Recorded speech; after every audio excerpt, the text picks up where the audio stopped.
देखी भैया, एगो लड़का एगो लड़की से बहुत मोहब्बत करता है, लेकिन ओकरा से लड़की बतावत नहीं है।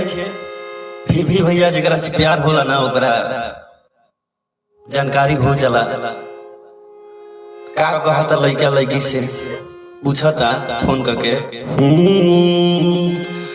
अरे की कहिया लागी हरदी तोहार, अरे कहिया मारू छाबाता, अरे की कहिया जइबू ससुरा सोना, अरे कहिया मांग भराता बताव।